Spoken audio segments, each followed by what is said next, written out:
I'm calling back to order this meeting of the Sacramento City Unified School Board of Education. If we can have student member Nguyen read our broadcast statement. This meeting of the Sacramento City School Board is being recorded in its entirety and will be cablecast on Metro Cable 14, the local government affairs channel on Comcast, Consolidated Communications, and AT&T Uverse. Today's meeting will air Sunday, February 18th at 9 a.m., Monday, February 19th at 12 p.m., and webcast at www.sacmetrocable.tv. We welcome members of the audience to address the board. Please complete a speaker form located in the back of the community room and give them to our communications representative along with any handouts that you may have for the board prior to the conclusion of the item's presentation. Please speak into the microphone when addressing the board and state your name for the record. Please limit comments during public comment to items that are not on the agenda. If you do comment on an item that is on the agenda, we ask that you please defer your comments until your item comes up on the agenda. Please also turn off your cell phones and place them on silent or vibrate. Thank you. Thank you, Student Board Member Nguyen. The Pledge of Allegiance tonight will be led by Rosemont High School's wrestling team.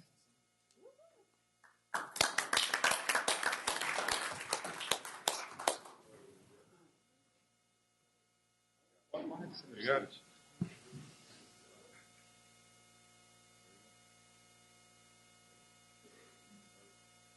I pledge allegiance to the flag of the United States of America and to the republic for which it stands, one nation, under God, indivisible, for liberty and justice for all.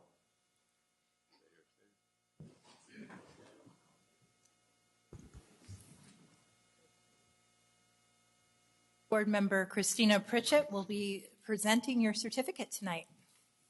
Thank you for coming tonight. Thank you, President Ryan. The Rosemont Wrestling Program has a great deal to be proud of. In 2007, they won their first League of Championship in the school's history. That year, they also sent a male wrestler to the state tournament and accomplished that again in 2017. In 2015, they won the individual team Division IV section championship, the first section championship in the school's history. The team has earned 5 league titles: 2007, 2008, 2012, 2017, and 2018. This year, the Rosemont wrestling team has won the 2018 dual Division IV section championship title. They are the first Sac City school to earn this title since 1986, when the tournament started. In addition to the team title, sophomore Danielle Garner, did I pronounce that correct? Okay, has placed second in the Northern Regional Tournament for the past 2 years and plans to make it into the state tournament this year.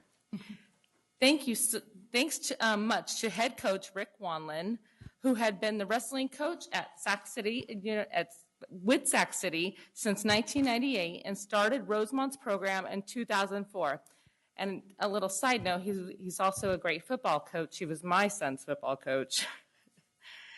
The coaching staff also includes Daniel Ramsey, who has volunteered his time with the team for the past 3 years, and Rosemont's graduate Zach Augustine.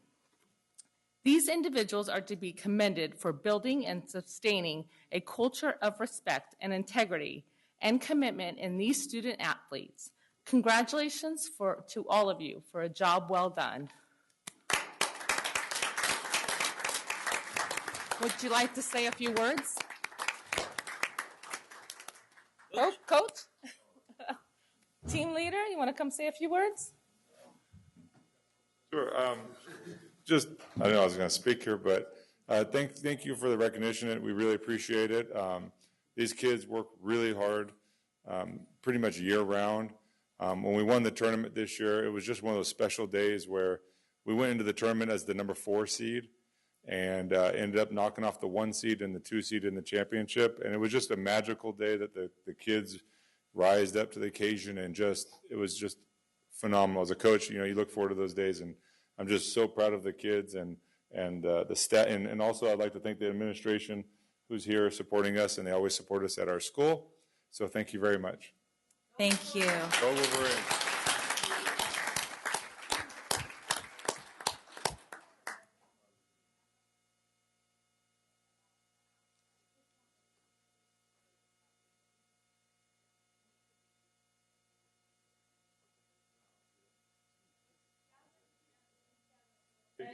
Photo bomber. I'm short, so I'll be in front.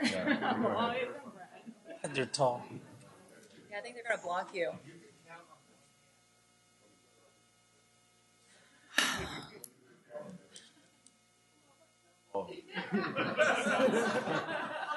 There he is.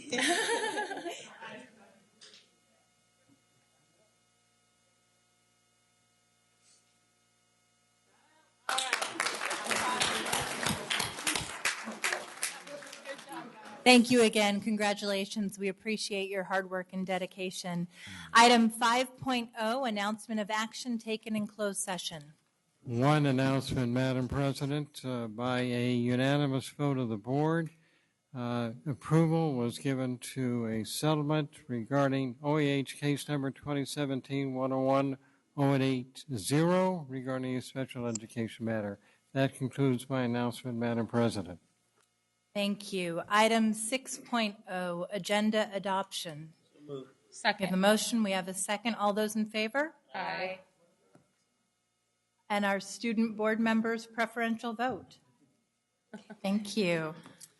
The motion carries. Item 7.0, special presentation. 7.1, approve resolution number 2986, recognition of Lunar New Year, which will be presented by board member Darrell Wu. Thank you, Madam President. Whereas February 16, 2018 will usher in the Lunar New Year of 4716, the year of the dog, and festivities will continue until March 2nd, 2018. And whereas the dog represents loyalty and honesty, whereas people born in the year of the dog are believed to be independent, sincere, loyal, and decisive. The Lunar New Year is of great significance and represents a major celebration for Chinese and many other Asian Pacific people throughout the world. The Lunar New Year represents a number of important traditional, social, and cultural events and values, many of which have become customary to observe in the United States. Nearly 17% of Sacramento City Unified School District student population is of Asian descent. The celebration of the Lunar New Year is an occasion of reflection, cultural inclusivity, and thanksgiving. Now, therefore, be it resolved that Sacramento City Unified Board of Education does hereby offer its best wishes and hand in solidarity to all its students, staff, and constituents who observe the Lunar New Year. And be it resolved that the Sacramento City Unified Board of Education encourages students, staff, and constituents to join any number of Lunar New Year celebrations organized throughout our region. And with that, Madam President, I would move for the approval of resolution number 2986, please. So moved. Second. All those in favor? Aye. Any stayed? And our student preferential vote. Great. Thank you. Motion carries. She's part of our 17%. And so we have nobody here today to receive these resolutions, but I will be delivering them to their annual Lunar New Year celebrations over the next couple weeks. Thank you. Thank you, Vice President Wu.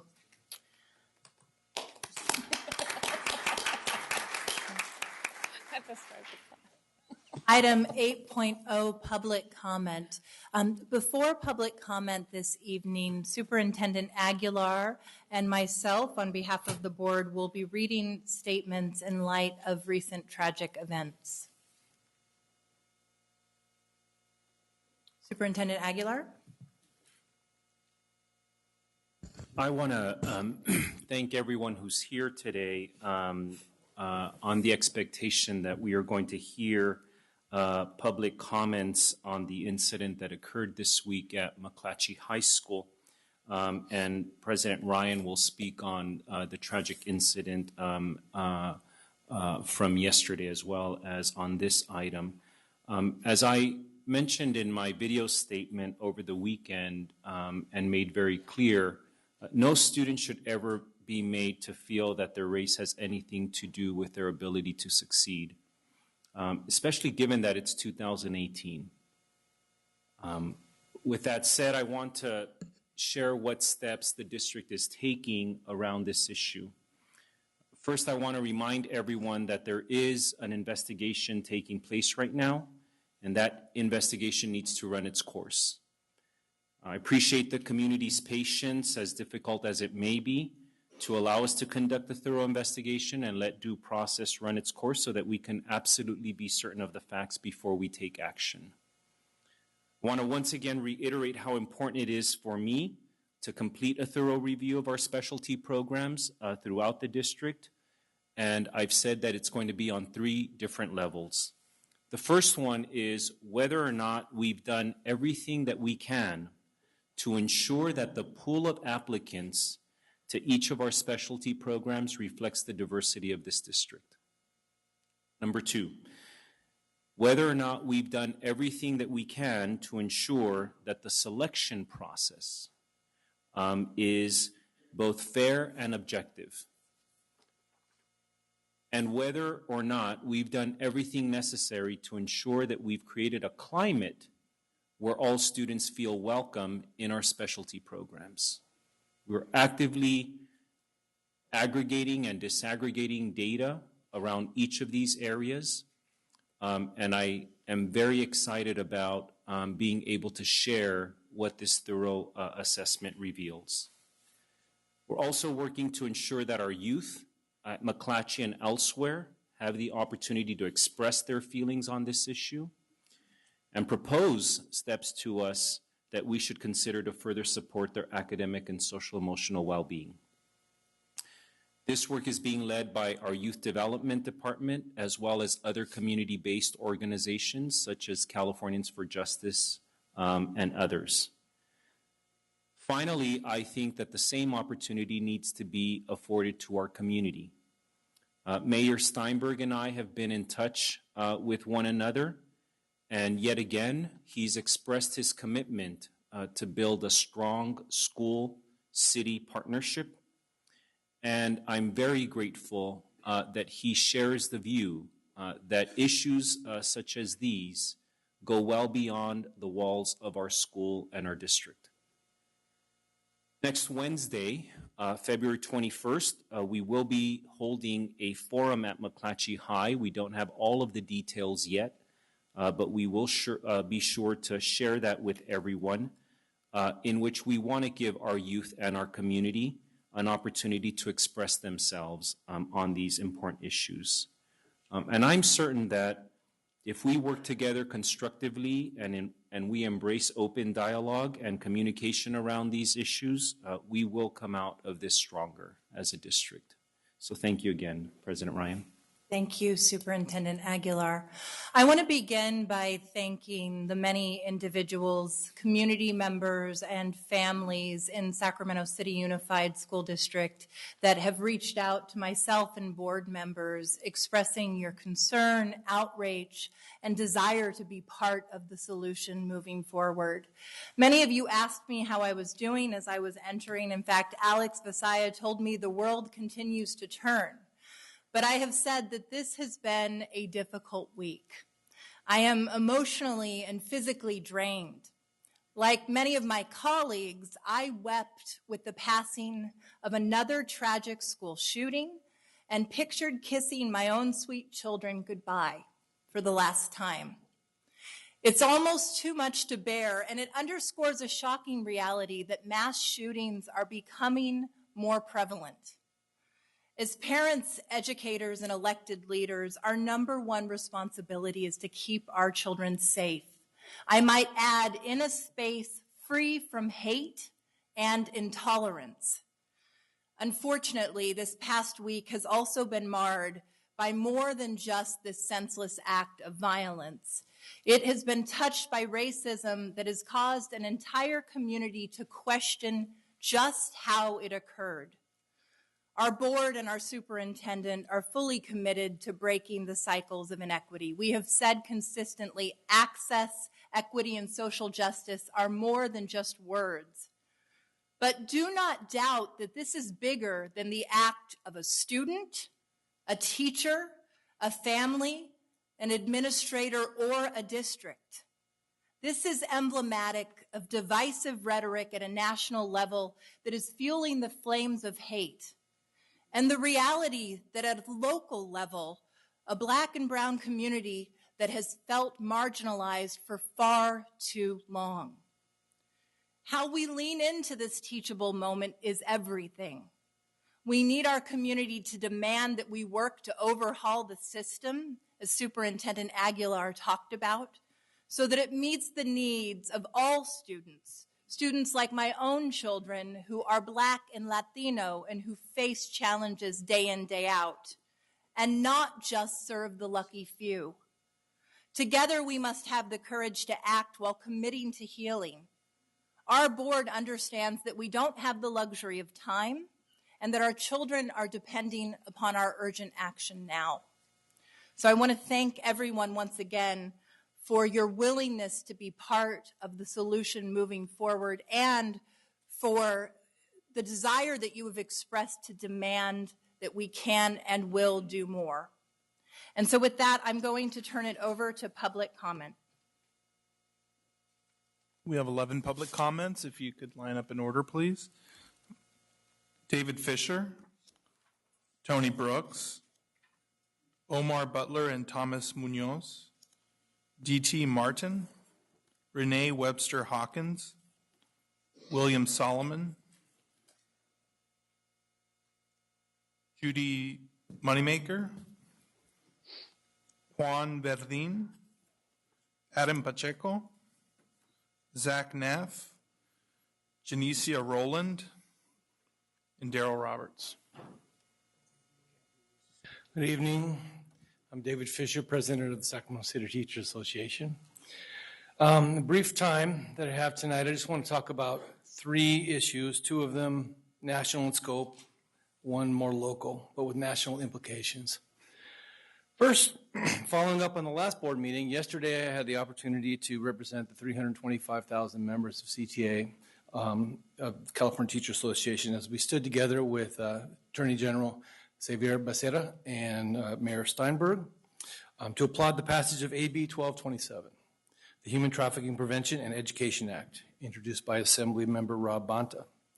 California is now the first state to adopt human trafficking training for teachers and students. This law provides vital information to arm students and instructors with the tools to combat human trafficking. Secondly, all of us at SCTA, like all of you have just expressed, are deplore and deeply saddened, of course, by yet another school shooting, 18th school shooting in 2018. Thoughts and prayers, they're great, but they're not enough.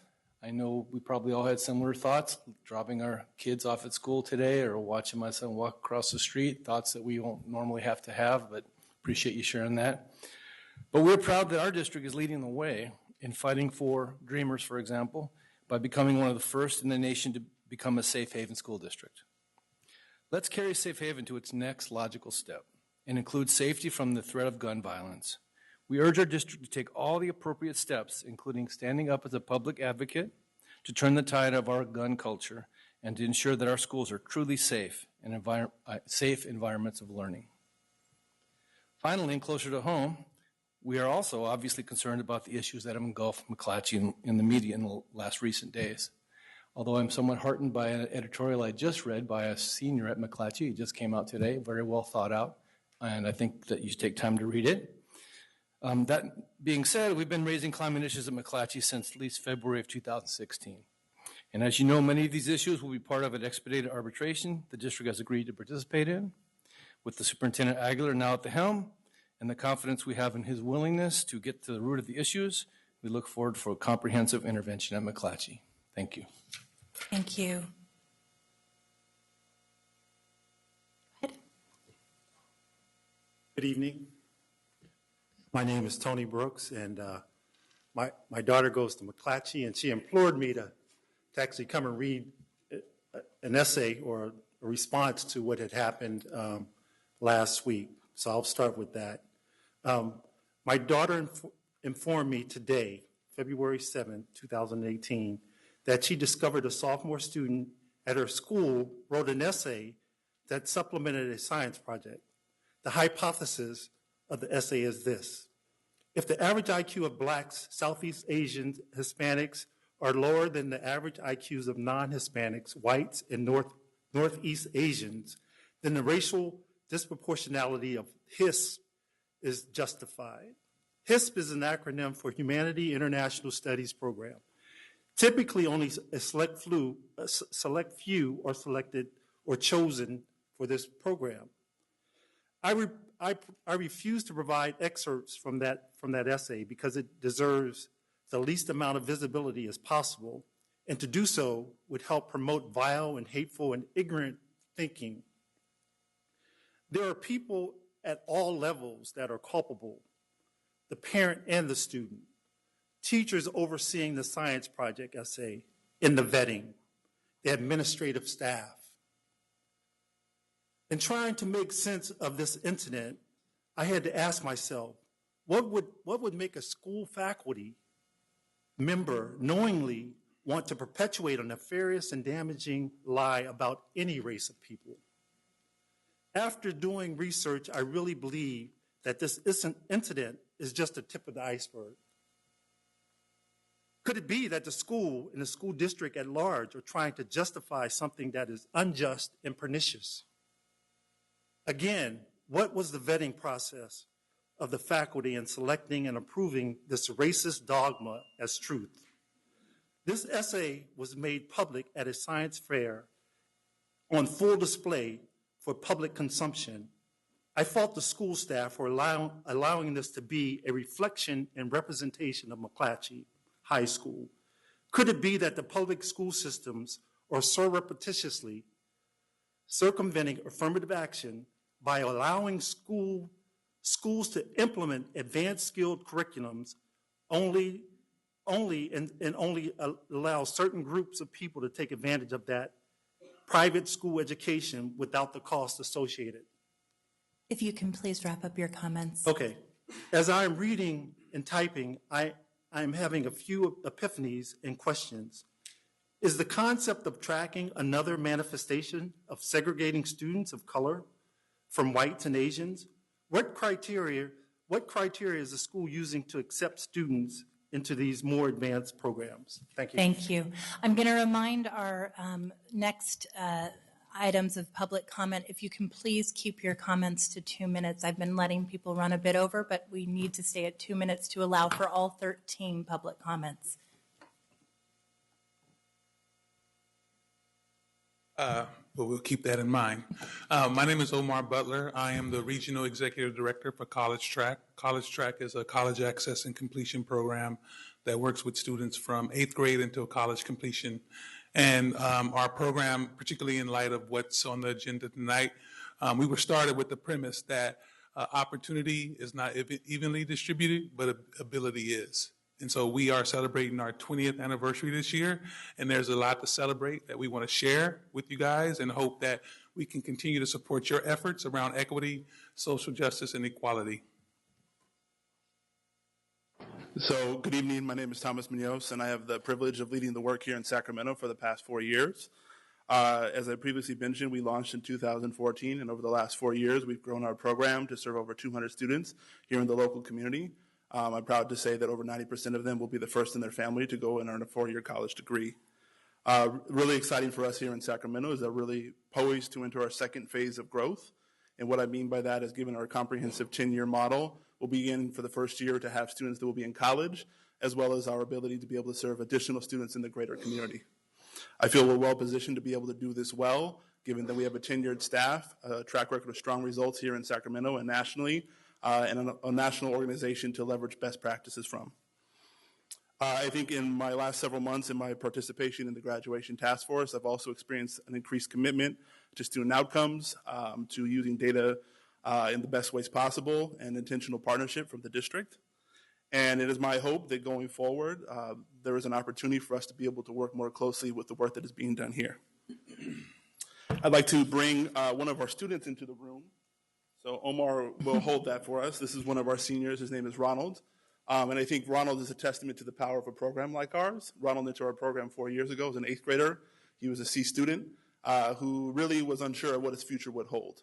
Ronald is poised to graduate high school in just a few months. He already has 9 college acceptances with many more on the horizon. And we are hopeful that in the months to come, we can explore a partnership with you all. We've left information here for you to learn more about our program, and I invite you all personally to visit us at our site and to learn more. Thank you very much. And I will say we're proud to have you in our backyard in Oak Park, and I encourage you all to visit College Track. For those of you who have comments that go over 2 minutes and have them written, we also want to give you the opportunity to submit those written comments. So for the parent that so eloquently expressed his daughter's concerns, if he would like to submit that written statement as well, we'll make sure that that gets out to all of the board members. Thank you. Thank you. My name is D.T. Martin. I am a first-year teacher at McClatchy High School. Prior to that, I am a Marine. I am a 35-year law enforcement officer here, 30 years in Sacramento. And I am also shocked and dismayed when I hear the things that have occurred or what I've personally seen on campus with the incident involving the IQ test, as I refer to it as. This is a program, that quite frankly, resembles what the student wrote about.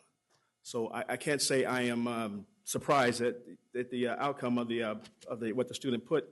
The program has been allowed to grow to that extent to where it has limited the number of minorities, African Americans, into the program.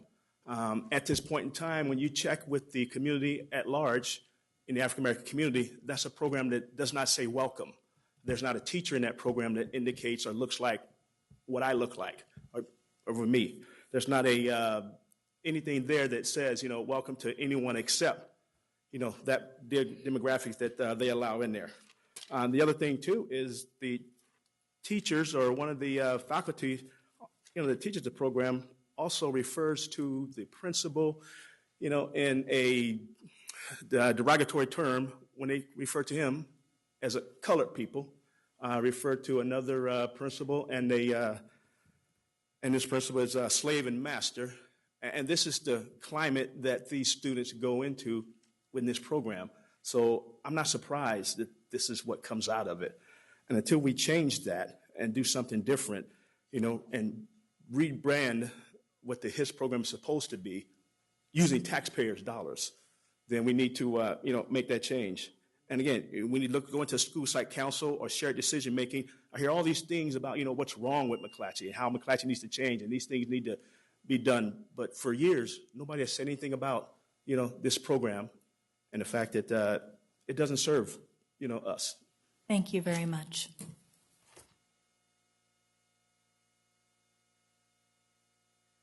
Good evening. I'm Renee Webster Hawkins, and I'm here both on my own behalf as well as the many members of the Community Advisory Committee that couldn't be here tonight. As a mother of an African American and Asian Pacific Islander, I am horrified, as I know you all are, at the overtly racist material styled as a science project that was posted and allowed to remain on display at CK McClatchy. And I appreciate your dedicated intention to examine the issue, the investigation, as well as the policies and procedures that might have enabled this. But also, the CAC asks that the board demonstrate its commitment to firm and personal accountability. I'm an administrator of a state agency, and I can assure you that if that material was posted in the hallway of my workplace that attempted, say, to justify a disproportionate number of white men in upper management based on an online intelligence test, and I allowed to remain it hanging for a couple of days, whether I knew it was there, I'd be fired, and I would deserve to be fired.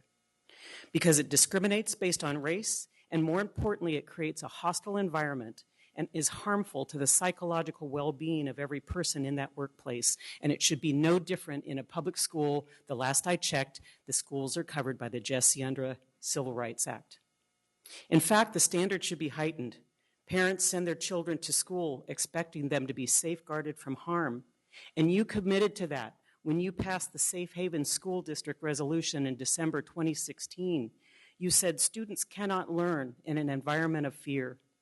By unanimously passing the Safe Haven School District resolution, this district made a strong statement, you said, in our power to protect all students, irrespective of race, ethnicity, religious beliefs, sexual preference, or immigration status. And what does that mean if you don't immediately remove the adults responsible for this travesty from their positions? And what happened at McClatchy is evidence of a wide and deep culture of exclusion within the district. As a parent of a child with a learning disability, I gravely note that the Safe Haven School District proclamation fails to acknowledge any protections of students with disabilities, and the CAC asks that you remediate that immediately and amend the resolution. Thank you, Renee. If you can wrap up your comments. I will. Thank you very much. We just simply ask that you be the same strong leaders and be daring enough to commit the zealous attention that you've paid to other matters and see this through to both the moral and the proper end that seriously protects every student. Because otherwise, how can you convince me that my boys are safe in your schools? Thank you. Thank you.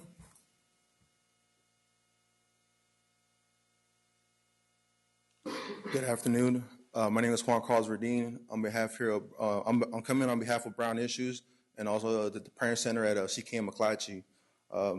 I'm outraged of the things that the accusations that were made at this science project, and just kind of want to say, like, I understand that there's a lot of things going on, a lot of steps being, and a lot of measures being taken, but really, like, you guys have a backdrop that says, hey, safe haven for our students, but yet, like, there's zones like the Parent Center at McClatchy that offer services for Latino students, but are constantly being in threat of being defunded.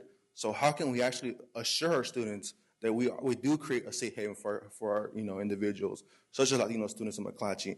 Being 39% of the population at the school, it's a shame. It's a shame that this occurred. Thank you.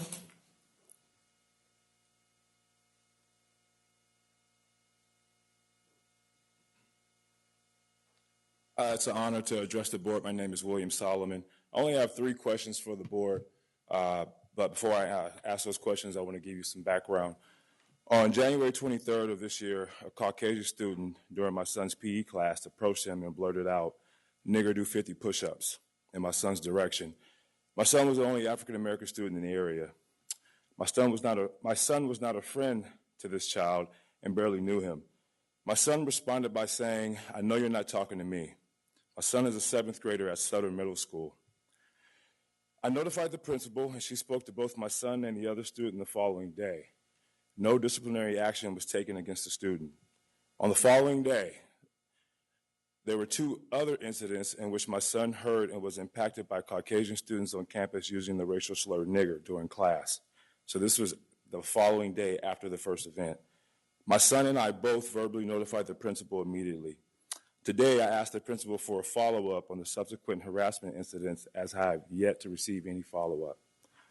I reviewed the district's bullying harassment procedures, including a memo dated November 14, 2017, reminding all site administrators of their duties to investigate and document any claims of student harassment and discrimination.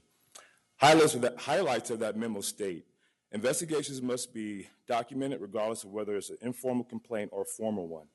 Complainant must be offered the opportunity to submit a formal uniform complaint or a Title IX complaint through the Student Hearing and Placement Department. Another highlight says reports of the investigation findings and resolutions must be provided to the victim and the alleged perpetrator. It also stated that the written resolution must include steps that will be taken to follow up and ensure that any harassment has ceased and has been appropriately remedied. It also states that these duties exist whether or not a student received discipline. These procedures must be followed regardless of whether or not a student receives a suspension or harassment. That was in the memo. So my questions are these, there's only 3. Is there a clear and concise policy outlining the actions to be taken by school administrators and teachers when the racial harassment is observed? How does the district ensure that racially charged incidents are investigated and disciplined uniformly across all schools? And has the board considered tracking racially motivated incidents to gauge the level of civil unrest in the schools?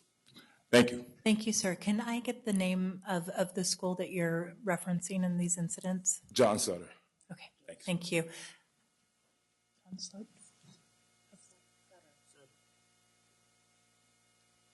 Good afternoon, Board. My name is Adam Pacheco. As a senior in McClatchy's HISP program, I, like many others, have noticed a lack of ethnic diversity in the program. As an editor of McClatchy's independent newspaper, The Prospector, I have noticed recent media coverage of the issue and its one-sided approach. The lack of ethnic diversity in McClatchy's HISP program has long been acknowledged by and a cause for concern for the students and teachers of HISP, but to blame the program itself for the disproportionality implies the use of a racially biased selection process in HISP admissions. This is not the case. Several steps have been taken to ensure that all students have equal chances of acceptance, including a merit-based colorblind application and the use of a randomized lottery system. While some criticize the HISP program for its lack of diversity, many fail to recognize the lack of diversity in the applicant pool. McClatchy's main tributary schools are Sutter and Cal, meaning the students at these schools are more likely to have heard about the program than students from outside the East Sac and Land Park neighborhoods. In order to address the root problem and diversify the program's applicant pool, steps must be taken to ensure that information about HISP is made available to students across the district, especially those in low-income and minority communities. In recent years, accelerated programs like HISP have not been allowed to advertise to middle schools as to avoid the risk of an uneven distribution of academically gifted students. In doing so, the program has been made less accessible to these children in the communities. The only way to ensure a more diverse applicant pool is to allow for programs like HISP to advertise to middle schools so that we can encourage students from all communities to apply. Thank you. Thank you for your comments. Hello, board members. My name is Zachary Neff. I'm a senior in the HISP program at McClatchy. First, I would like to support and second my classmate Adam's statements, but would like to make some of my own in regards to what the latest incident at my school means to the majority of us students. The phenomenon of racial adversity and disadvantage is nothing new. Since the conception of our country, minorities have been handed an uneven playing field to work with towards excellence. As such, the vast discrepancy in the racial makeup of HISP is only a small part of a systemic and complex issue that plagues our nation. That issue just so happened to touch down in our community, and as Jay Hansen said to our student government class earlier today, it allows an opportunity for discussion. While it is good, simply reviewing the selection process of magnet programs in high school is not enough. While the recent articles in the newspapers have pointed fingers at our school and program, I like to see a discussion around what the district can do to help improve the culture of inclusivity earlier on in a student's education. Also, primary schools need a base of equity and access that allows the possibility of all students to enter and thrive in a rigorous high school program later on in their career. Lastly, I'd like the board to know that our student body is fervent in aiding the discussion around this topic and has reached out to other school student bodies to join our efforts in combating the idea that race should play a factor in a student's ability to succeed. While this incident has put a scratch on our emotions of our community and is no reflection of McClatchy's values, I'm confident that our district, schools, and students will heal over this wound with amplified resistance to the effects of prejudice and unequal access. Happy Black History Month. Thank you.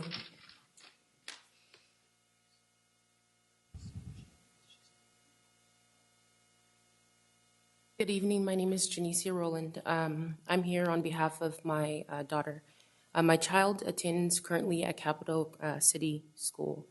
I'm coming to the board for solutions this evening. During my child's attendance at Isidore Cohen, at the beginning of the school year, I was a volunteer. I was a part of the PTO and very involved in school activities. During the beginning of the school year, my daughter was being bullied by staff. I am here today for solutions as to how parents can do what we are being asked when being pushed out and blindsided by staff. My daughter has been emotionally distraught on a daily basis when she attended Isidore Cohen, as well as she was embarrassed in front of the school staff during a school assembly. I have gone through the chain of command, which resulted in me removing my daughter from an unsafe environment due to the persistence of being bullied and receiving lack of support from staff at the school and at the district level. I'm here today to gain understanding, receive support, and gain a resolution in regards to how I, as a parent, can support our vision of parent involvement when I feel as a parent I am being hindered, unsupported, and silenced. Thank you so much. If we can have you step to the left, we want to make sure that our board special assistant gives you his card, and it looks like board member Ms. Rowland, I'm gonna come Pritchett down and also speak with is you as going to well. personally give you her card. Okay, thank you. And I was made aware that there are a few people in line who have not filled out public comment cards. So if you have not filled out a public comment card and wish to speak tonight, please do. We have 2 minutes per person for public comment. Good evening, everyone. I'm Angie Sutherland. I'm a parent, and I've given you some handouts from the CAC about some of our upcoming events. I wanted to speak, though, tonight as a parent and express how distressed I am with the recent news in the district about the science project. But I do want to say that I don't think it's an isolated incident to just to one school and one program. Discrimination is happening in all of our schools. It's not unique.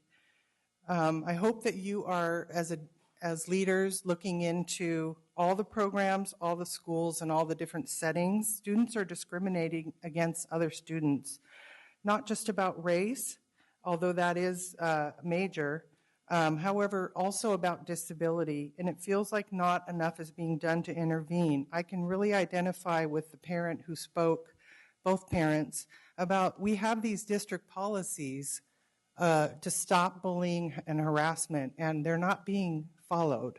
And it's really discouraging to where, why should we even stay in this school district if our kids are going to be abused?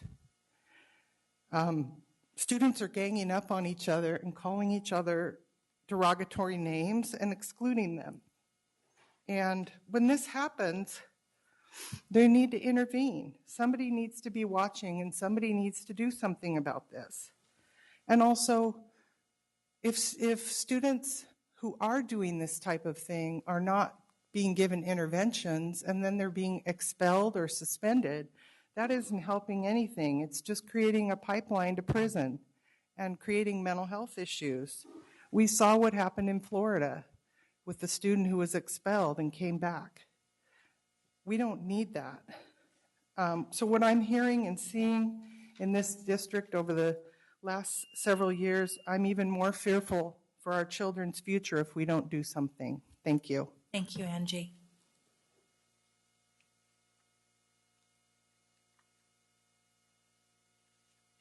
Hi, I'm Janice Luzak. I'm the president of the Sacramento chapter of the Japanese American Citizens League, and I'm here to talk, like so many other people, about the McClatchy student who did the science project. Putting aside the lack of understanding about real scientific protocols and procedures used in research, there's the issue of how this project was allowed to advance in spite of multiple reviews by department faculty. I would hope someone would have recognized that this student's project would be part of a public display and that it would likely result in controversy. I would hope that someone would have counseled the student on the likely repercussions of doing this project. Someone should have said, this is not scientific research. I also question how the project was allowed to get as far as it did. Did any of the teachers who reviewed his project question whether it would be harmful to other students at McClatchy? The Sacramento Bee noted that much of the students' resource materials were out of date or came from questionable resources. Did any teacher recommend additional research into current and better supported data? Some students reported that the students previously used racist language. That kind of insensitivity should not be allowed on a school campus and should have been reported to school administration with appropriate repercussions. The students who were targeted are likely to feel demeaned and isolated. That kind of language causes division and distrust that can take years to heal from. I thank Superintendent Aguilar and the board for all that you're doing to increase outreach to students to get into the HISP programs. Combined with your commitment to improving equity, access, and social justice, this is a big step in solving issues involving race, social class, and access to higher education resources. Thank you very much. Thank you.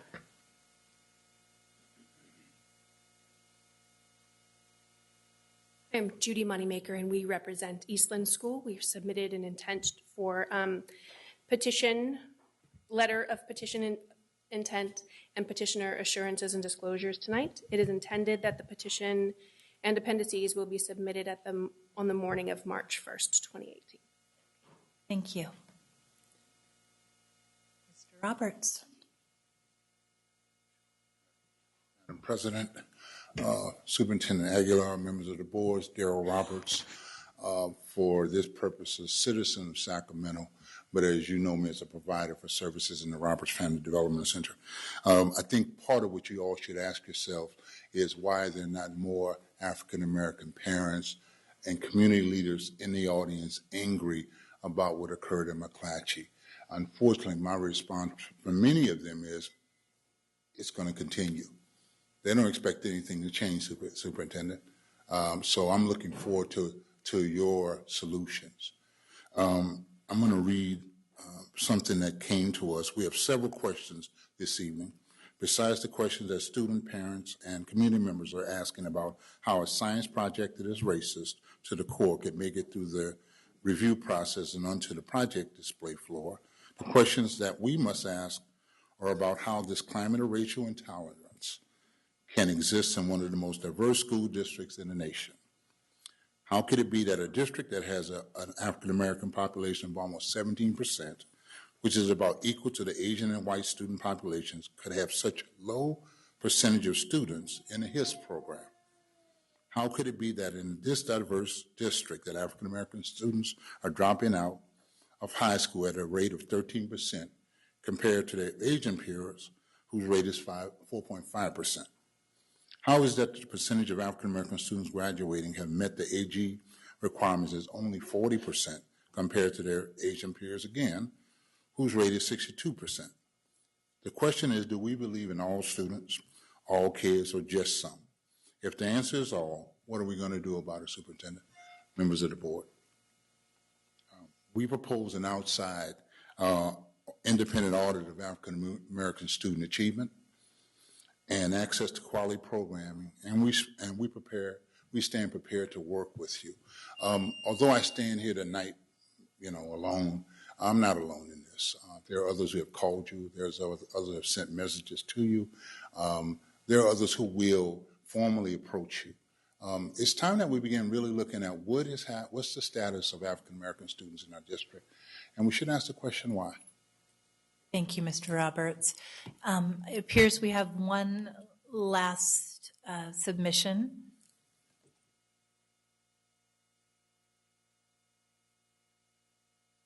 Hello, my name is Phoebe Austin, and my daughter is a freshman at McClatchy. And I think I just wanted to come tonight to say that I feel like these students are hopeful and that they can see a resolution. I mean, she told me that they discussed the issue of the science project. In one of her classes in particular, it was her molecular biology class where they talked about it.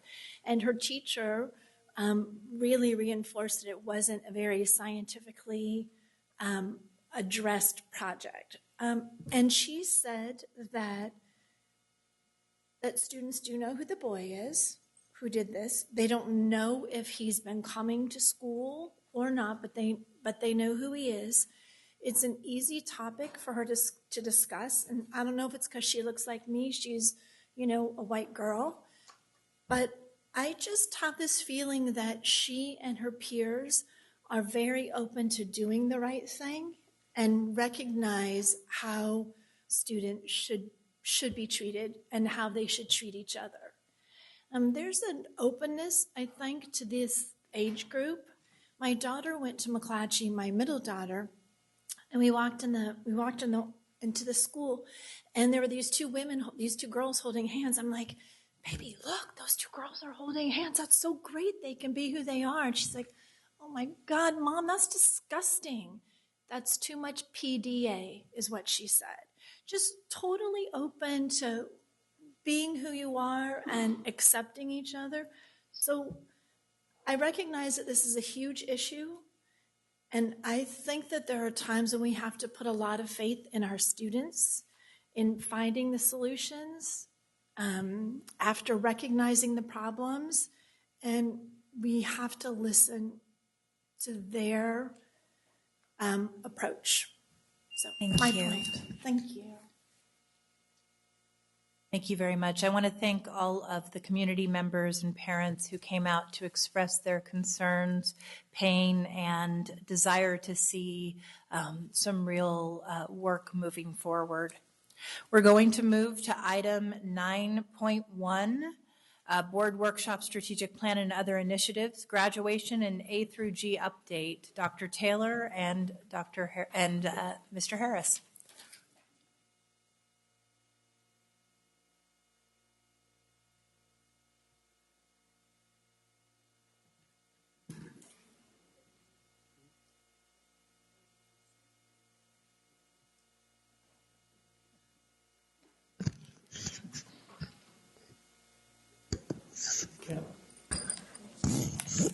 So good evening, Board President Ryan, members of the board, Superintendent Aguilar. My name is Iris Taylor. I'm the Chief Academic Officer, and I'm joined tonight by Vincent Harris, our Chief Accountability and Improvement Officer, and Garrett Kirkland, a principal from Hiram Johnson High School. And we're here to share with you updates on this project that has been underway since the beginning of the school year to impact our students who are on track for graduation in A through G. So to start us off, we first want to share with you again our core value statement. I think this is very apropos given recent events and the public comment that's been made. But our core value statement speaks to the fact that we recognize that the system is inequitable by design. And by that we mean that to change the outcomes we're getting, particularly the inequitable outcomes we see, we must first assess what in the system, in the way the system is currently designed, is resulting in the outcomes. That's how we create opportunities for our students to learn, grow, and reach their greatness. Our equity, access, and social justice guiding principle serves as a North Star to what we're seeking to achieve. We want all of our students to have an equal opportunity to graduate from Sac City Unified with the greatest number of post-secondary choices from the widest array of options. So here we highlight how we have been defining equity, access, and social justice. And I'd like to just draw your attention to that first bullet because it's most relevant, I think, to what we're going to share with you tonight.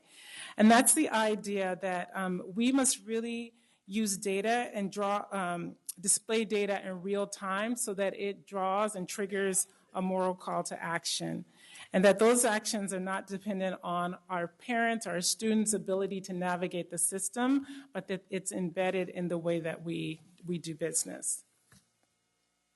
So if you recall, our work around graduation and A through G was really prompted by this editorial headline, which called out that Sac City's graduation rates were going down when graduation rates across the region and the state actually were increasing. We've shared this data with you in the past as well, which outlines, to date, the graduation data that we have, showing that Sac City's graduation rates have been pretty flat over the past 5 years for which data has been available. Tonight, we're going to share with you just a key strategy that since Superintendent Aguilar has come to the district, has really prompted us to engage in different practices in how we seek to impact our graduation rates. And one of those is this idea of developing standard work processes and procedures. This allows us to really take a close look at what in the way that we're working is either contributing to outcomes and allow us to make changes in real time to those processes. So with that, I'm going to turn it over to Mr. Harris, who's going to share with you more explanation about what the processes are. Thank you, Dr. Taylor. In terms of the processes, and we've shared these before in terms of the business processes, and the goal tonight isn't necessarily walk you through them as much as just to give you a sense of, they provide a standard view of how we do work together within the system. And it's really important to note that this work's been ongoing. This is the work of our counselors. They've been doing it of course, as a part of the jobs for years. What the standard work processes are meant to do is really communicate through the whole system the important work that's being done. And so the example you have in front of you speaks to the work we talked about previously that took place just as we were at the start of school in August.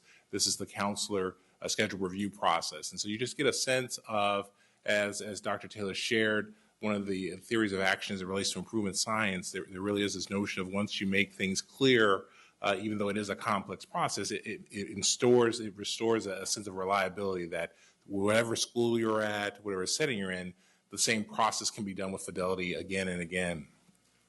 And as it relates to this work, we actually introduced this business process, of course, earlier in the fall as well, in terms of credit recovery and how important it is. And again, the business process kind of exemplar you see here is meant to just show you in more concrete terms how these steps, again, reflect and honor the work that our counseling teams are doing with students year after year to ensure reliability and consistency across sites. And then ultimately, all these business processes are meant to help us better understand measurable outcomes. And so we do the business processes, but part of that requires us to monitor them to ensure that we get the outcomes we expect. And so we have several articulated measures of success that are geared towards helping us understand exactly what are the outcomes we want to see on behalf of our students. And then ultimately, I apologize, somehow the data in this slide, so I jumped a little, I apologize for that. But the good news is, if we come back to these slides real quick, though the data is not there explicitly, as you look at it, and of course we've shown this before in terms of tracking the set of students from August, where we've seen a growth and improvement in terms of seeing more students become on track.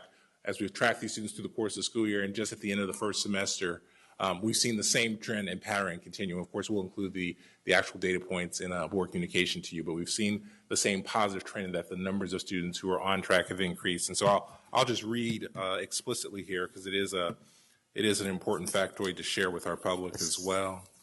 And so, for example, we had 362 students who've completed, 12th grade students who've completed one or more credit recovery course.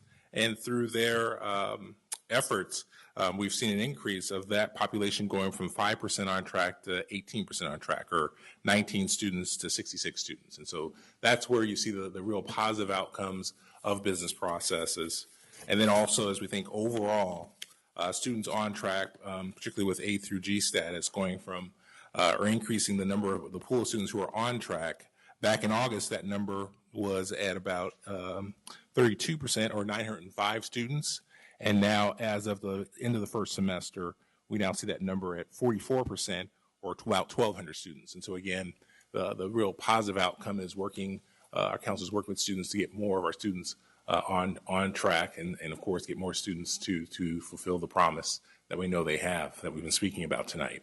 So with that, we're actually going to shift gears a little bit and allow Principal Kirkland to give you a sense of how this lands at sites. And he'll talk a little bit about the work at Hiram Johnson. Thank you. Good evening. So for us, this started with two questions. What would we do if the line to our front office was filled with our parents asking what we were doing? And when we realized that we had to work as the proxy for the parents that are not able to line up at our front office, that was where we mobilized our efforts first. Second was a question. I have an 11th grade daughter.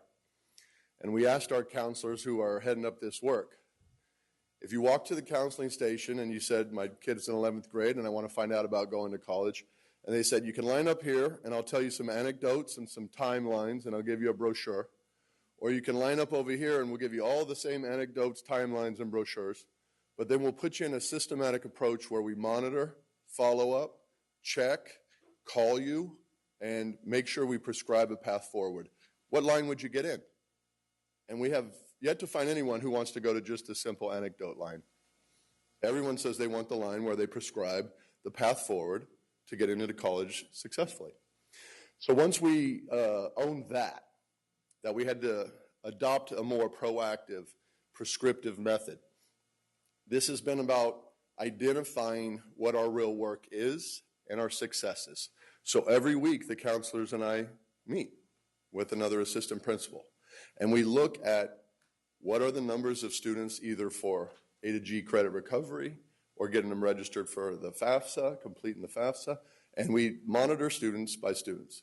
And it got to the point where our counseling team decided that the most effective way was not even by the breakups of certain either grade levels or last names, but we had 60 seats for credit recovery, and we had 5 counselors. So independent of grade, those 5 counselors each adopted 12 of those seats. And so every week I asked the counselors, how much progress have we made on the 12 seats you monitor? And what are you doing to push them forward? And every week we learn a little bit more of what we can do better. And so as we examine the data, we look to tweak, and we look to hone, and we look to perfect. But it's about the consistent sharing of data and results that we identify, tweak, and move forward. Thank you. Wrapping up, we have several lessons learned, but really the theme of the lessons learned center around communication, really effectively sharing practices at scale across the system, and then also recognizing that with sharing the practices, there's an importance of a professional development, professional learning for all of our team members. And then as we look at measuring the outcomes, it's the fidelity of that work as well in terms of making sure we're doing a good job of collecting the data and the reliability of that data. And next steps really center around the notion of just digging deeper, finalizing a graduation matrix that we're already testing this school year, which will allow us, again, to, in real time, as Dr. Taylor mentioned, as we apply the equity, access, and social justice guiding principle, it allows us in real time to see where students are in terms of their pathway to graduation, and then really being intentional about exposing our students to more and more opportunities, much like the things the board will see in the consent item today in terms of ensuring that they have exposure to those things that we know help them become college and career ready. And then, of course, just continuing our own internal work of streamlining supports because we know that's most important. And so with that, I'll end the presentation. Thank you. At this time, we're going to take public comment. We have 2 public comments, Renee, Webster, Hawkins, and Thomas Munoz. If Mr. Munoz would like to go first, go right ahead.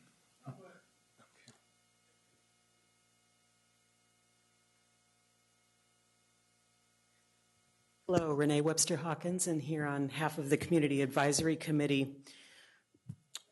We're here to comment that the graduation plan, we urge you to more robustly address the needs of students with disabilities in the graduation plan.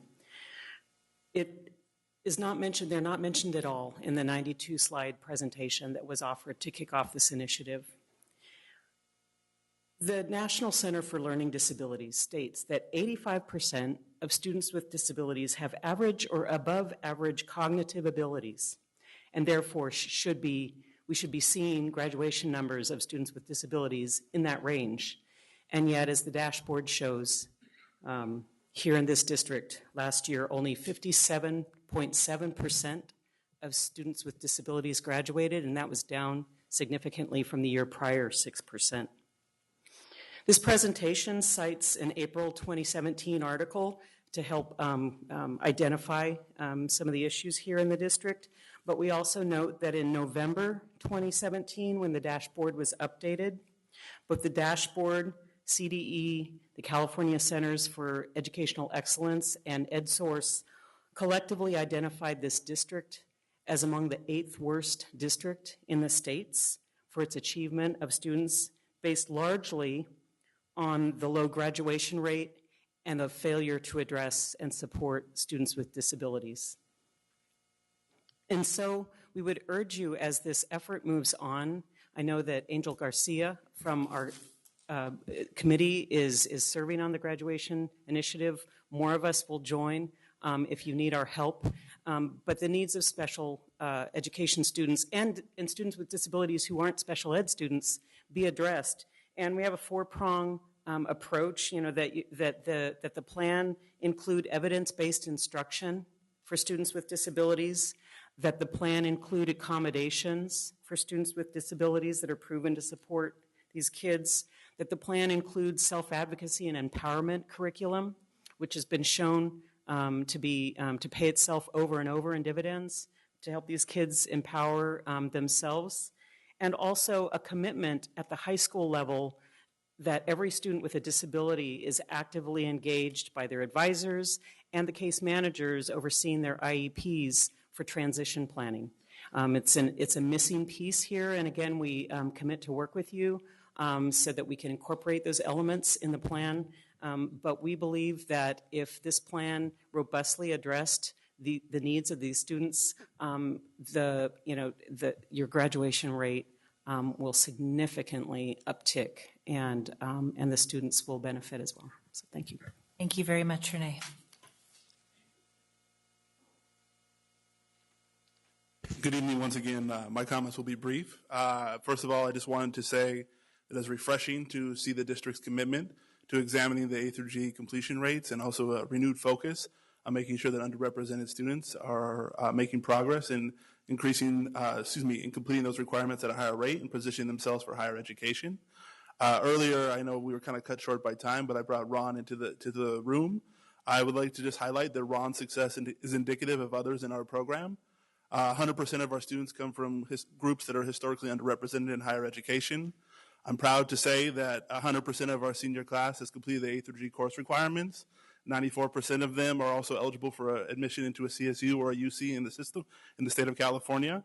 And that, we are here as partners, very deeply committed to Sacramento and to our students. And we are acting with a sense of urgency as well. And it's our sincere hope that in the months to come, we will be partners going into the 18-19 school year. Thank you once again for your consideration. Thank you very much. This time we're going to take comments and questions from the board. Our first question comes from Board Member Pritchett. Thank you, President Ryan. I just first wanted to applaud the efforts of the staff. This is a breath of fresh air, I'm going to say. And Principal Kirkland, I knew there was a reason you became principal at Hiram Johnson. If this is the approach that we're taking at all of our high schools, this is a job well done, for sure. I would like to have a report, like a BC, that could go out to the board to let us know, like, is this what Mr. Kirkland had reported? Are each of our high schools doing the same? So my questions are really based around credit recovery. Since I came on this board, I've been kind of pushing recovery, and I know that this is not a be-all, end-all for our students. But my question is really, do we have enough resources for credit recovery? Because I know Mr. Kirkland said he has 60 seats. I'm assuming all of those 60 seats are taken, and I'm sure that there are more students that need credit recovery that there aren't enough seats for. So what do we need to do as a board to be able to give resources to our school sites to be able to get more students into credit recovery?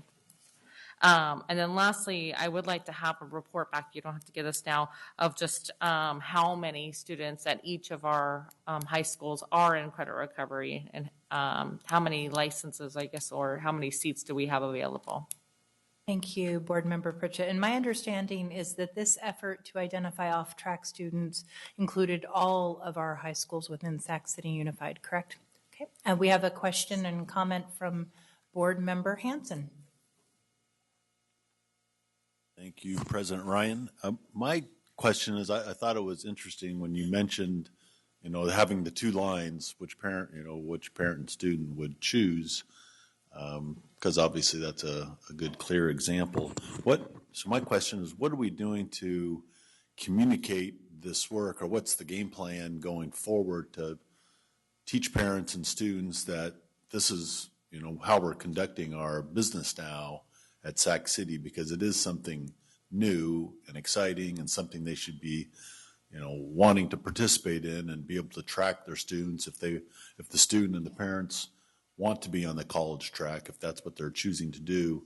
Are we doing some kind of a marketing program or educational program or something to get the word out to let our families know about this? Or is this something that we can hear about maybe in the next few weeks, what the program is of how we're going to spread the communication and let people know about this? So, thank you, Board Member Hanson. Do we have any other comments or questions from board members?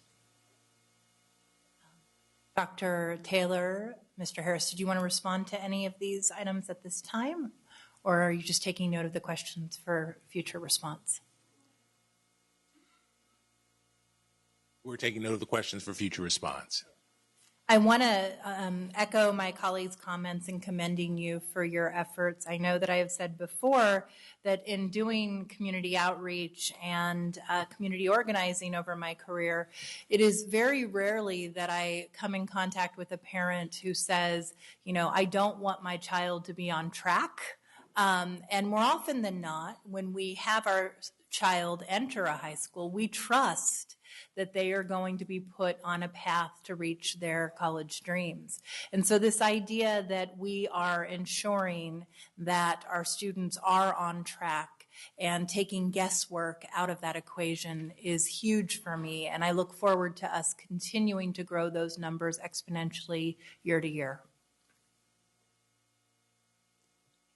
Thank you. We're moving on to our next item. That was for information only, no action. 9.2, Sac City Unified District Higher Education Partnership Update.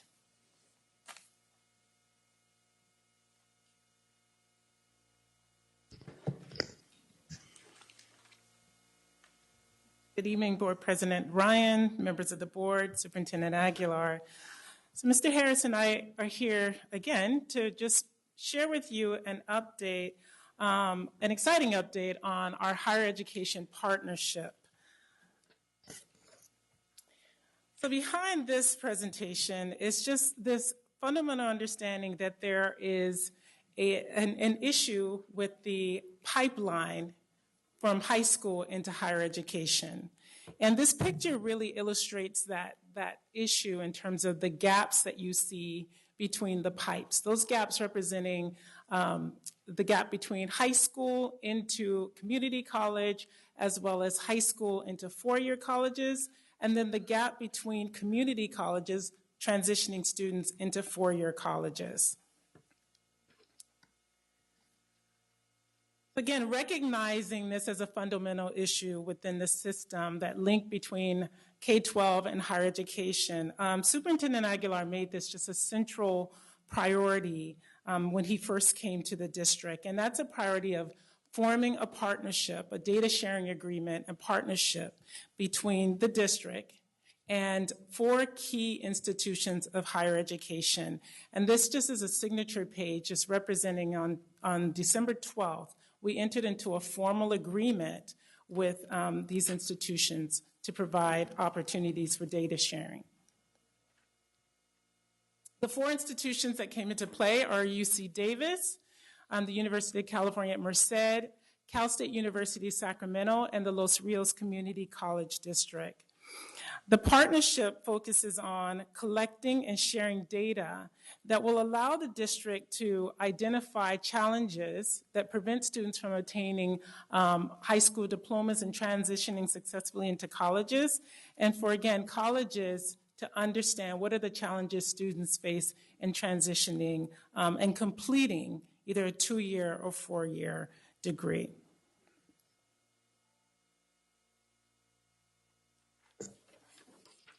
And there are 3 key areas of work that this group will undertake. The first being, again, successful transitioning of our students.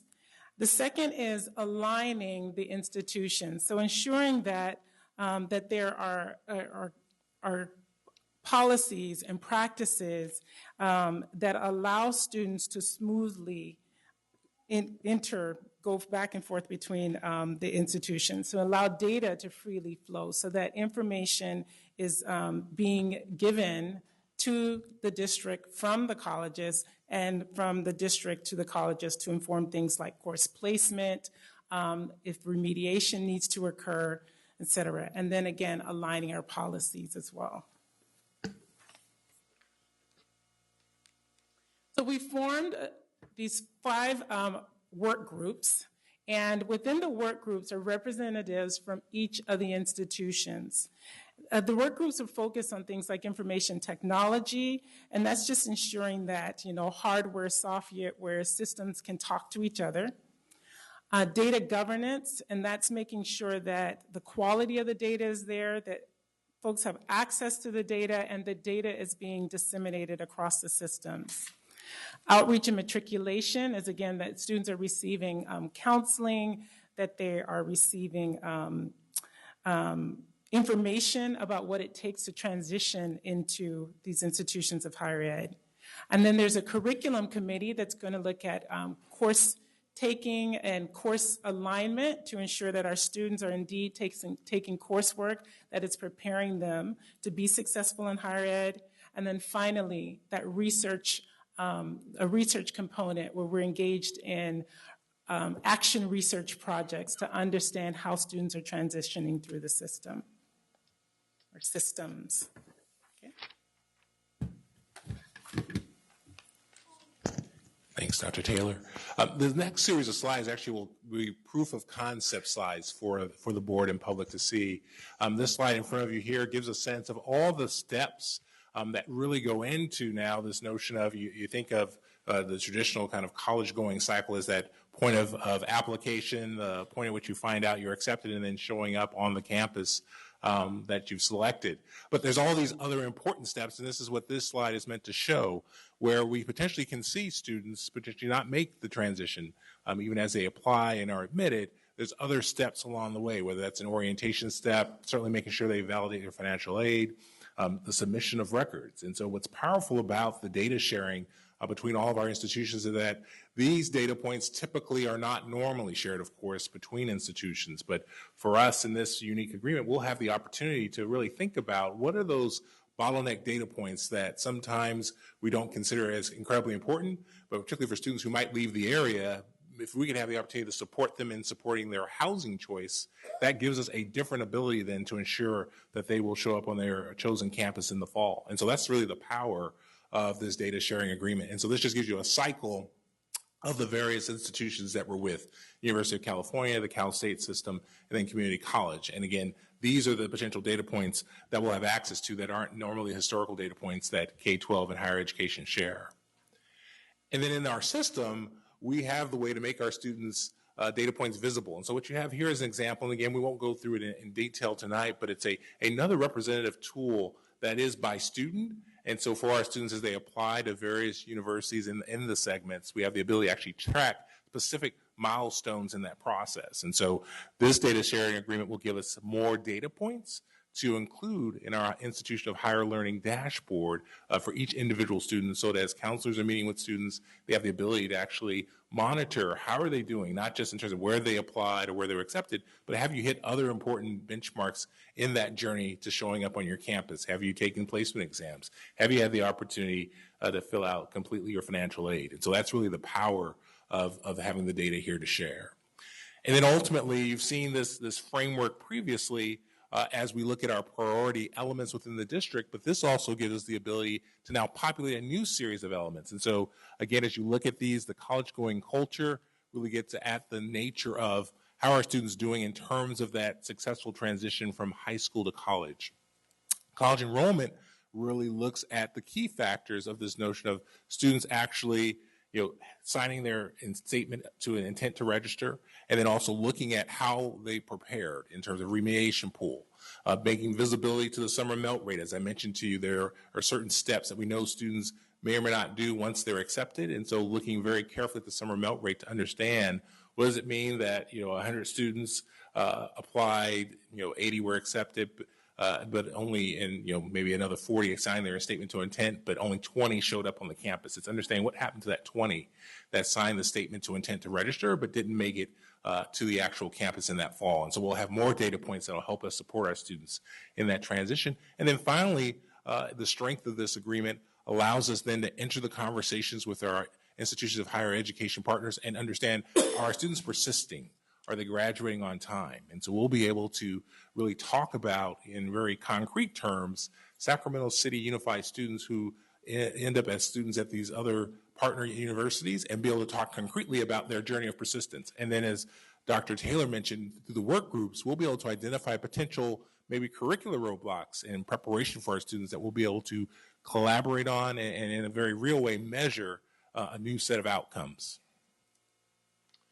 And then ultimately, we actually have another set of elements that actually get into now this notion of looking at our students at their universities. And so, one example of this is appropriate course placement. So the power of the partnership is that it's not just going to be looking at our data within K-12, but we'll actually have opportunity to look at the higher education data and really talk about important things there. This is just one example of one indicator that speaks to this notion of the importance of appropriate course placement, because it allows us to have conversations about, well, what's on the placement exam that will support our students so that they can be in college-ready courses, college credit-bearing courses day one.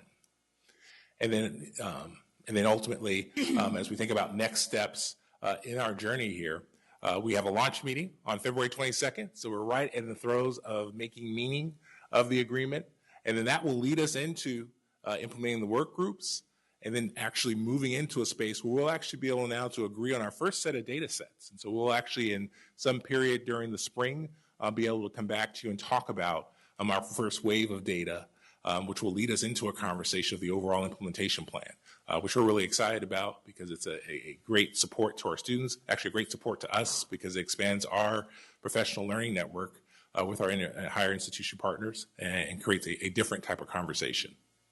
And with that, I'll end the presentation. Thank you very much, Mr. Harris. At this time, we'll take public comments and then questions from board members. Do we have any public comments over there? Elliot, can you check?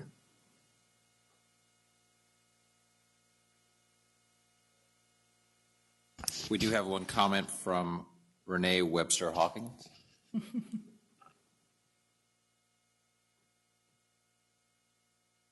Good evening again. This is a great initiative, and it's exciting that this district is partnering with the university and the community colleges. I had an opportunity to speak with President Nelson and Mr. Phil Garcia yesterday about it. They're equally excited. A couple of points from the Community Advisory Committee. We would hope that the plan, again, would acknowledge the transition planning, both as a formal procedure that can be approved upon in the district and should be incorporated in the workflow. And the CAC would be happy to meet with the team and collaborate to see how we can help build that out. To that end, we wanted to remind everyone that on Tuesday, the CAC is hosting the Comprehensive Transition Planning for Students with Disabilities, which in large part is designed to help both parents and students, but also the educational teams that surround these students with the information they need in order to make that transition successful, especially for the students that want to be college bound. I wanted to share that with you, the flyer. I know Angie shared it earlier with the board, so we encourage all of you to come. In addition, would like to work with you to include that, and also really urge you to include in the data set data that reflects the percentages of students with disabilities or on IEPs as subsets of the data, so we can all better understand how they're faring in this overall process. So thank you. Thank you very much, Renee. We have no other public comments. We're going ahead and going to take questions from board members. Board Member Hanson. Thank you very much for that. And let me just really laud our superintendent for helping spearhead this program. I think it's really exciting and something that is going to be tremendously important for our students, and I think be a role model for other collaborations that other districts can do around the state. I would ask that we talk to our lobbyist, that we have our hired lobbyist for our school district. When I was in the legislature, they have appropriated tens of millions of dollars, literally, to community colleges to set up articulation agreements between high schools and their districts. The money was allocated to the community colleges, and that was the last anybody ever saw of it. I know that there are probably other programs that exist, and I would hope that we would be able to apply for some of that grant money, and maybe we can put our lobbyists to work identifying what those sources are because, you know, I noted the $300,000 here, but that's a small amount of money to what I know is available at the statewide level. I think there's a lot of money that would be available for an innovative program like this. So I think we definitely should search that out. And you know, I was really excited to see that we're going to be tracking our students once they get into higher education to see what their persistence is. So one, it's obviously an ability for us to check ourselves to see how well we're preparing students for this. But as we all know, the graduation rate at CSU is about 50%. So a lot of students are dropping out. And that's a waste of their time, of students who drop out. It's a waste of money for the taxpayers if students are dropping out. What can we do to make sure that students that go in there are doing it intentionally so they want to graduate and be successful? So we're, you know, folks aren't wasting their time, and vice versa. If they're going in there, they really do want to graduate, that we're helping them being prepared. So being able to track that information, I think, is really, really innovative and really, really helpful. So very excited about this. So thank you for an excellent job, and I'll look forward to the continuance of a really cool program. Thank you, Board Member Hanson. Board Member Minnick. Thank you. First, thanks for all the work on this, and thanks to the superintendent for taking the lead on this. I think that when we think about these data sharing agreements and these partnerships, we kind of think of it kind of at the administrative level, kind of the 30,000-foot level. But as the folks on the dais know, so I teach in the Los Rios Community College District, and I've been talking about this with a lot of my colleagues who also teach there, and people are excited. People hear this, and they really see the kind of impact this is going to have in making sure that the students that we see are prepared and ready, and that those transition points are smooth. I think that I wasn't sure if people would totally understand the kind of impact this could have, but folks are excited and talking about it, you know, kind of at the ground level on campus. So I'm really excited. I'm especially thrilled that I get to, you know, witness it on both ends of the pipeline. But I really appreciate all the work. And this is exciting. Thanks. Thank you, Board Member Minnick. So I want to echo Board Member Minnick's excitement and the comments of Board Member Hanson. I think that sometimes it is difficult to understand the nuances of what a data sharing agreement like this means. But this is in fact something that has been receiving statewide attention, has been called historic and transformative, and I want to applaud Superintendent Aguilar's leadership and his ability to accomplish in 7 months what he said it took him 7 years to do in Fresno. To put it in perspective what this will mean, I mean, for our teachers who are here in the audience, one of the things that often happens is a high school student leaves us. The majority of those students end up at a community college, and they're asked to take an assessment test in which they are told 80% of the time in the Sacramento area that they are not going to be allowed into college level math or English, despite the fact that at one of our area high schools, they had a passing grade and good indicators if you were to look at their high school transcripts. This data sharing agreement is going to allow us to flip that narrative on its head and take our students from our local high schools and place them into college level math and English, which all of the research demonstrates that they are well equipped to succeed at. And the difference between them going directly into college level math and English is the difference between them staying and often deciding not to show up day one for class at community college. So I'm so excited about that, and that is just one of many implications of this data sharing agreement. This idea that not only can we support transitions, but persistence, and in cases where students don't persist, be able to pinpoint where the breakages were, is beyond exciting to me in my college access and completion work, and I'm looking forward to continuing to support this partnership as it unfolds.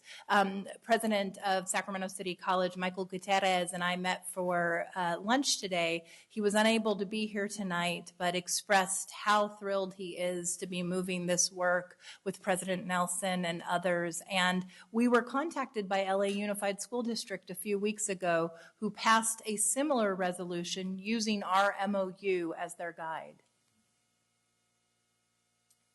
So it looks like we don't have any other board member comments at this time. Thank you so much for your work. This was just an item for information, not action. We're going to move on to item 9.3, approving AB 1200 disclosure costs for non-represented confidential employees.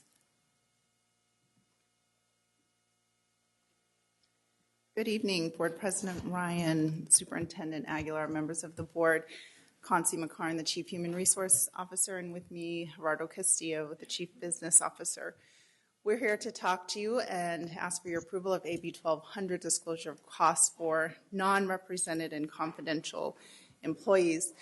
This group of employees includes admin assistants, analysts, auditors, specialists, classified coordinators, classified directors, superintendent's cabinet.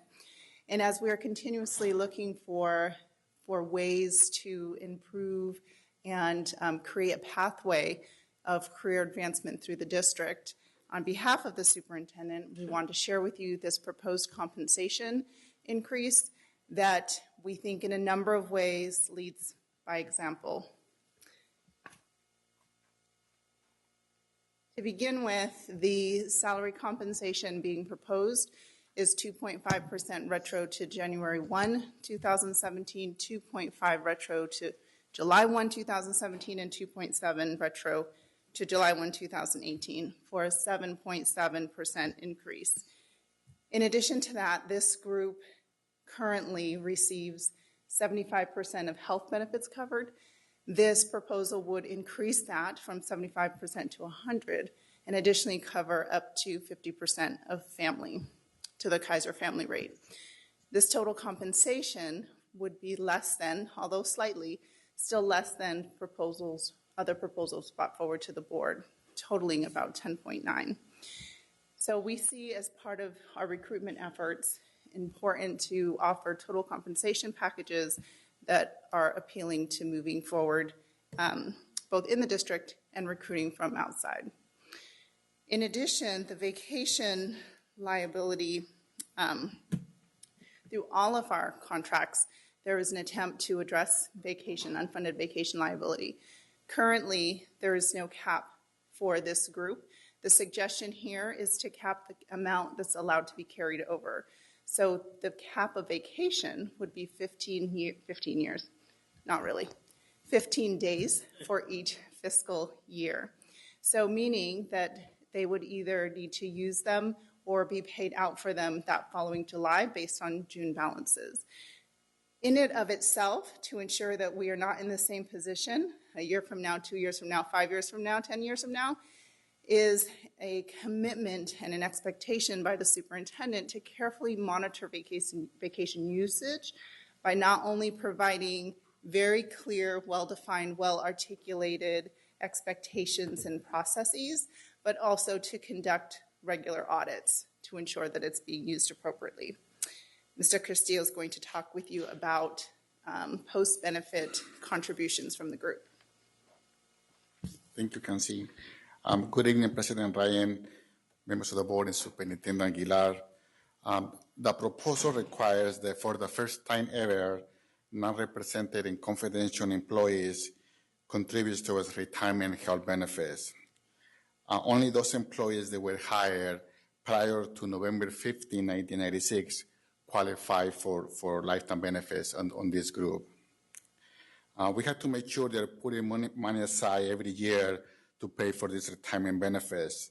This proposal now requires the non-represented and confidential employees contribute towards their health benefits. The amount paid by each employee will depend on the amount that they earn. There will be a progressive sliding scale.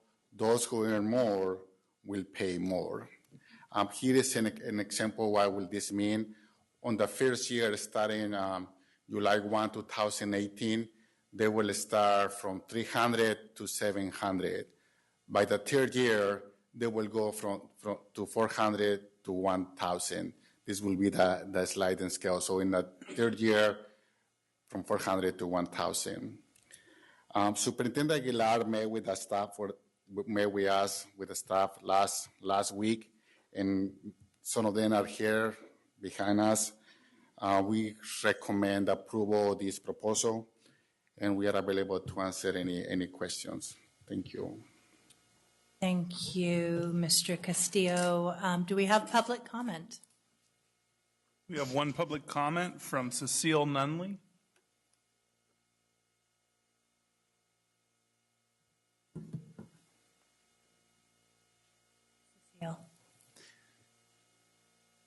Good evening, members of the board, and good evening. President Ryan, I really did appreciate your comments earlier this evening with all that is going on. So thank you very much for those. I do have a question on this. It says in the agenda item that the attachment A will be available on February 15th, which is today, and I didn't see an attachment A for the public disclosure.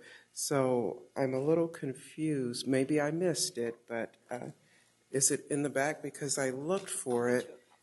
Okay. And the other thing, and this is one, okay, thank you.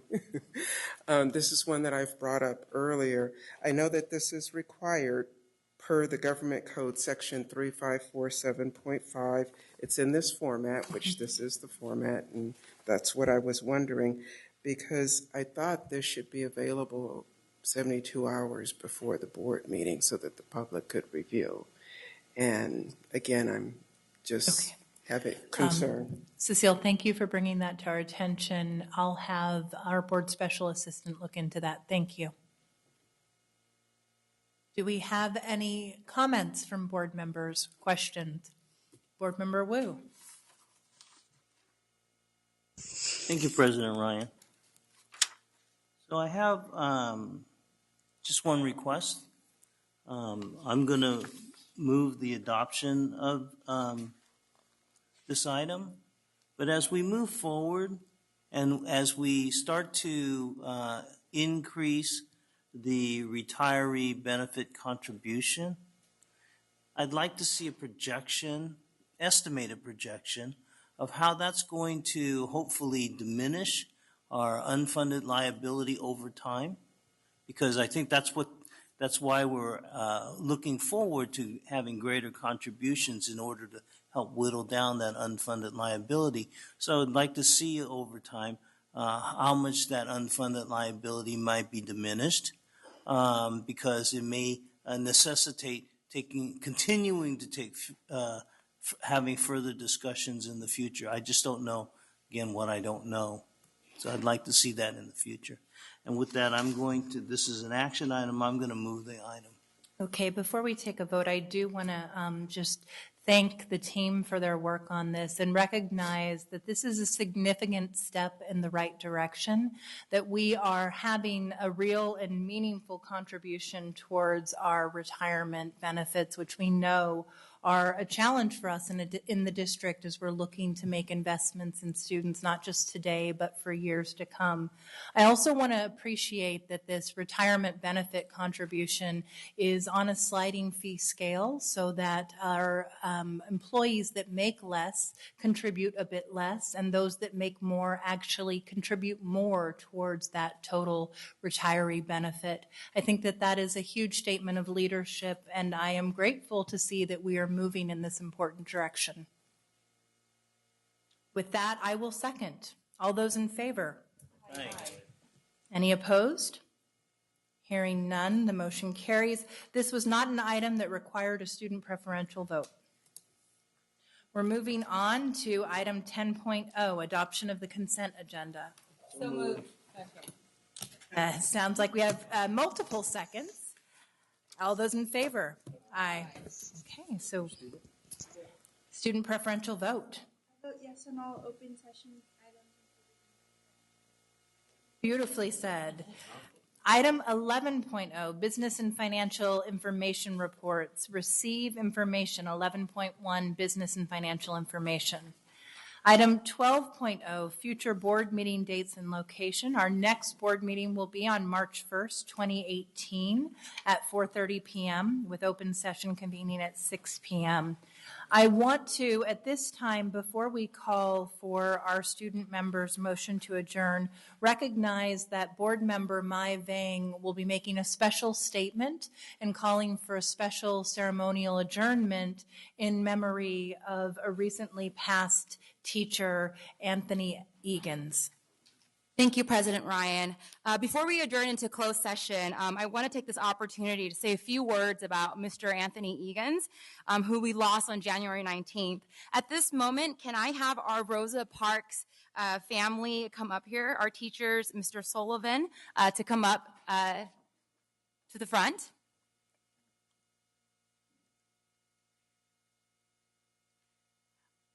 As you can see, Mr. Egan's was beloved by our Rosa Parks family, our teachers, our students, our parents. His passion for teaching has touched so many lives and transformed so many at Rosa Park and in the Meadowview community. Please come up. Mr. Egan's was an inspirational teacher. As someone who lived in South Sacramento, he was an education champion in the Meadowview community. Mr. Egan's provided our students and families nearly 20 years dedicated service to our district and to our families. As someone who is African American, many of our students, Black and Brown students in the Meadowview community, really related to Mr. Egan's. Mr. Egan understood the lived struggles of our students. If you knew Mr. Egan's, you knew that he extended himself to his students, both inside and outside of the classroom. He always empathized with our students that their current circumstances need not define them, but hard work and perseverance would prove to be life-changing for them. Mr. Egan's taught at Father Keith Buchanan, Mark Hawkins until it closed, and then lastly at Rosa Parks. Rosa Parks staff will be dedicating a reading bench outside of his last classroom as a testament to his friendship, passion, and outstanding teaching ability for our school community. Mr. Egan's will be truly missed by all our staff, our parents, our students, and the entire school community. Tonight, I would like to adjourn in the memory of Mr. Egan's, but also wanted to take this opportunity to maybe have a teacher or Mr. Sullivan say a few words before we adjourn.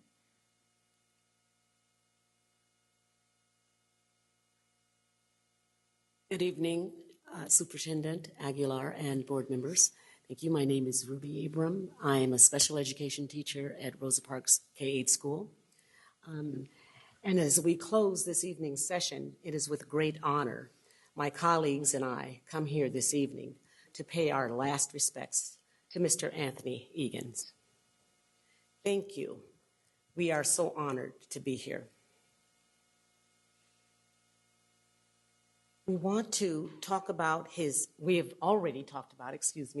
contributions to education.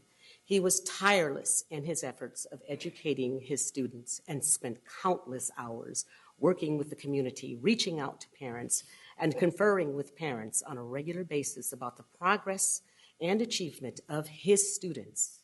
He was a vital member of the Rosa Parks community. He often had a friendly smile and readily engaged staff members in conversations about the many issues that concerned him, as well as offering so many well-thought-out ideas of how students could grow and prosper in our school environment. Mr. Egan's was a real team player. He cared about all of his students, including our students with disabilities. We will sorely miss your presence, Mr. Egan's, and we will keep you in our light. Thank you. Thank you. That was beautiful. At this time, we're going to adjourn to closed session.